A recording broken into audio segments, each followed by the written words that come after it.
कौन से कोर्सेज वो प्रोवाइड कर रहे हैं, प्लस वहाँ की फीस क्या है। अगर आपको एनएलयू गोवा मिलता है तो आपको जाना चाहिए या फिर नहीं जाना चाहिए, इसके लिए आपको बहुत सारे फैक्टर्स देखने होंगे। आपके घर से वो कितना दूर है, आप वहाँ जाना चाहते हैं कि नहीं जाना चाहते हैं। Hey everyone, welcome to the official YouTube platform of Adda 24/7 CLAT. I am your law mentor Dimple Parekh. और आज का जो हमारा पॉइंट ऑफ डिस्कशन है वो बहुत ही ज्यादा इंपॉर्टेंट है, बिकॉज आप सभी लोगों को पता है कि एनएलयू गोवा जो है उसे ऐड कर दिया गया है लिस्ट में in the consortium of NLUs. तो अब आपके दिमाग में एक सवाल होगा कि नया कॉलेज है, क्या मुझे वहां पर एडमिशन लेना चाहिए। प्लस आप में से सभी लोगों का एक और सवाल होता है कि कितनी फीस होने वाली है। तो इन सभी चीजों को हम आज के सेशन में डिस्कस करने वाले हैं कि कौन से कोर्सेज वो प्रोवाइड कर रहे हैं, प्लस वहां की फीस क्या है। अगर आपको एनएलयू गोवा मिलता है तो आपको जाना चाहिए या फिर नहीं जाना चाहिए, इसके लिए आपको बहुत सारे फैक्टर्स देखने होंगे। आपके घर से वो कितना दूर है, आप वहां जाना चाहते हैं कि नहीं जाना चाहते हैं।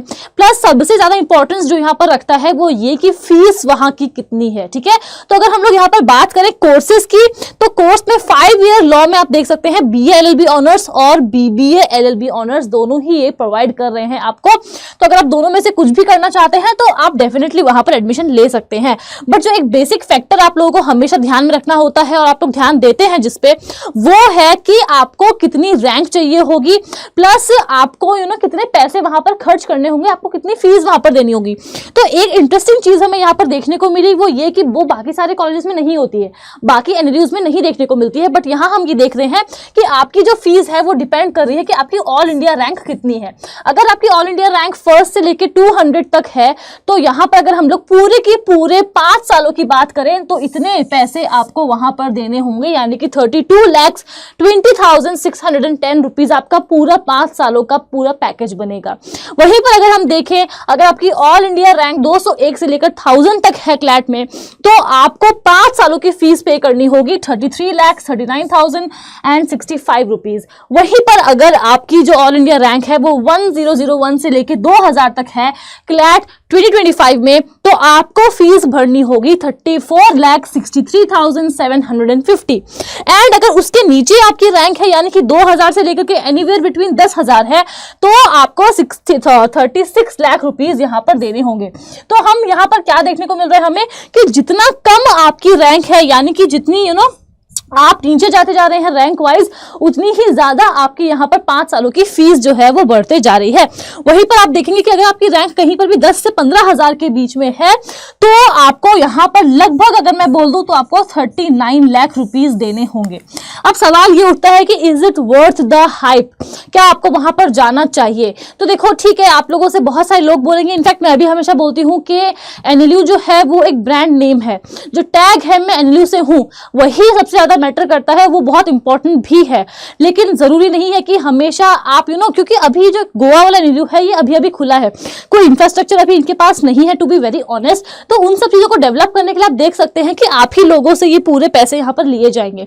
बहुत सारे बच्चे होते हैं जिनकी जिद होती है कि नहीं जाना है तो जाना है, बट मुझे ये लगता है कि बहुत सारे फैक्टर्स होते हैं जिसको आपको कंसिडर करना चाहिए। अगर आपका फाइनेंशियल कंडीशन अच्छी है, आप अफोर्ड कर सकते हैं, आपके पेरेंट्स बेसिकली अफोर्ड कर सकते हैं कि वो 5 सालों के लिए इतनी ज्यादा फीस दे, तो आप डेफिनेटली वहां पर जा सकते हैं, only if you can afford.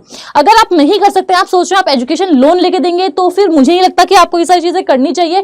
क्यों? बिकॉज अभी नया कॉलेज है, इनके पास कोई भी एलुमनाई बेसिस तो है नहीं। प्लस यहाँ पर हम ये कह सकते हैं कि अभी अगर ये प्लेसमेंट के लिए भी जाते हैं तो इनको थोड़ी सी मेहनत यहाँ पर करनी पड़ेगी, न्यूली एस्टैब्लिश्ड कॉलेज है।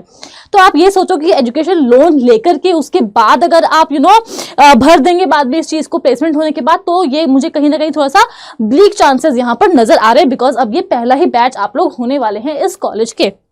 तो यस, यही सारी बातें मैं कहना चाहूंगी आप लोगों से कि एनएलयू गोवा जाना है या फिर नहीं जाना है, ये डिपेंड करता है कि आपकी इकोनॉमिक कंडीशन कैसी है बेसिकली। ठीक है, तो आप लोग बिल्कुल भी प्रेशराइज मत कीजिएगा अपने पेरेंट्स को कि आपको 39 लाख के आसपास 5 साल के देने ही होंगे, बिकॉज ऐसा नहीं है कि अगर एनएलयू गोवा नहीं गए तो कुछ खत्म हो जाएगा।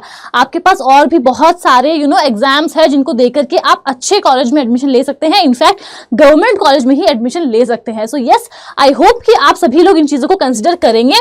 प्लस आप में से बहुत लोग होंगे जो लोग ये सोच रहे होंगे कि NLU गोवा अगर मुझे लास्ट में मिलता है तो मैं गोवा जाऊं या फिर 1 साल ड्रॉप लूं।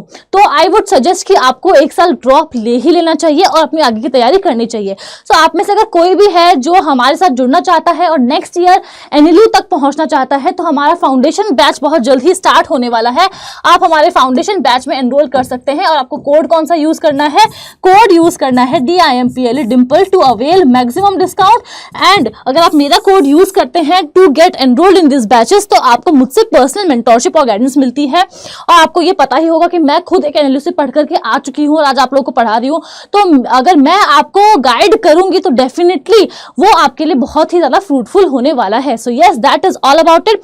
अगर आपको कोई भी डाउट है तो आप वो मुझे कमेंट सेक्शन में कमेंट करके पूछ सकते हैं। I will definitely make another video on the same.